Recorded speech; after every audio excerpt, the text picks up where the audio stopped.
actually, I mean, your background is so interesting. I mean, you were a pharmaceutical sales rep. That is what every college business admin, and I graduated business admin. Everyone wanted to be a pharmaceutical. I mean, you had a great salary, you had a car allowance, and a great job. I mean, how could you leave that? I'll tell you what. The money was great, and I've had a lot of people ask me that question. Bottom line, at the end of the day. Wait, hold on. Wait. Okay. How much money are we making a month? A year? At the end of the day, I realized that it wasn't all about the amazing money that I was making in my pharma job. It was about the quality of life. And when you work in corporate America, people don't realize this because it's like a blind person, right? That's always been blind. They don't know how to see.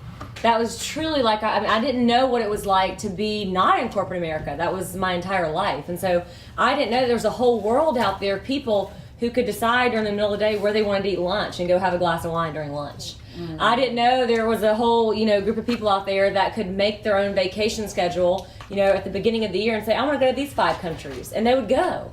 And they could still, maintain their work-life balance. I did not know that existed. I thought you had to work, climb the corporate ladder, get to that place that you wanted to be, and that was it. That was like, you finally arrived. And that's not arriving. I was the youngest person ever hired by my pharmaceutical company in a specialty position. So talk to just cardiologists. And it was like the epitome of the pharmaceutical sales job, like you said. And at the end of the day, I was only making about $15,000 more a year and had zero quality of life. And that's when I was like, I need to start thinking about what else there might be out there, because this is supposed to be the best of the best, and I'm there.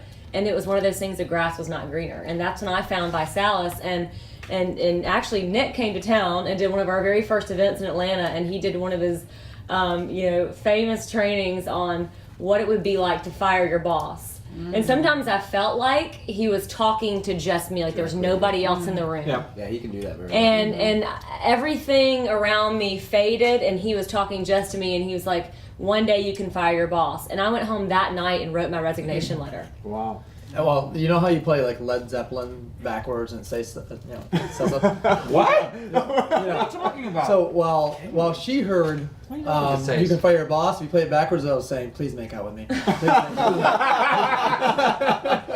just spit food on my hand. Sorry, I thank you. On my finger. Wait, Nick, what is it? I mean, can you actually put it in 3 different qualities of what makes a person successful in this business? Is there 3 qualities, or is there more? What is it? I mean, everyone's so different here on the table. Work ethic, consistency of action. Well, I guess it's work ethic, right? Coachability. So work ethic, coachability, and a passion for something personal.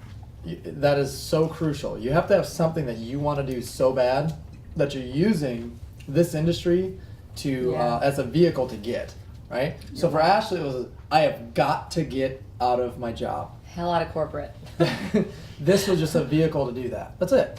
For Jeremy, it was, I've got to find a way to finance, to make money so I can go out there and do the things that are very important to me from an arts perspective. He's very creative, very much into TV production, movies, etc. But you can either be a starving actor, actress, producer for 20 years waiting on tables, or you can make a whole heck of a lot of money and have that finance that, right? For Rhonda, she was working 70 hours a week, running 3 daycares, and we were able to get her out of that. So there's got to be something, a passion, that something that you want to do or that you don't want to do, that's driving you into action every single day. Mm-hmm. You have to have work ethic, and you have to be very coachable to follow a system. I guess if there's another one, it would be you can't care what people think. Yeah. Okay. We call that chronic coolitis. If you have coolitis, chronic coolitis. But we all started with coolitis. Yes. Did we not? I Did did we all too. start with coolitis? You really have to. Yeah, and then you completely You just don't know any better. change when this. What? I was just saying you just don't know any better. It's Right. just Yeah. like, Joe Cool. Yep. So if you got to shake people that cool factor, and you know, as successful as many of them already were, or skilled as many of them already were, with the exception of Rich, they and that's actually not a joke. I thought Rich is the proof that anybody can do this business. Anyway, meaning back to you, Nick. yeah, meaning Rich started. Well, while he's in Ibiza. Yeah, Rich started. Right. He apparently figured it out fast. No. Rich started at 17. He wasn't at Ibiza. Rich was a mechanical engineering student at a top 6 university going, I was a nerd. "Hey, You were a nerd. let's nerd out in the library, everybody. And now I've got cool haircut and multicolored hair and I've got sideburns." Right? So now he went from like mechanical engineering goofball at a top 7 university. This guy is closet genius. Like literally Yeah. IQ way up there, to now I can go to wherever I want, whenever I want, and all of the guys that I went to school with have debt up to their ears because they went on to veterinary school or med school or all this other stuff. They're now just getting their jobs with $150,000 in debt, while Rich is doing whatever he wants, right? High five, Rich. Boom! Boom! But what's better than that Absolutely. is he did that, and at the same time has created like life experiences that even myself Even you. and many others are like, man, I wish I had Rich's life, man. I wish I could do what that guy did, right?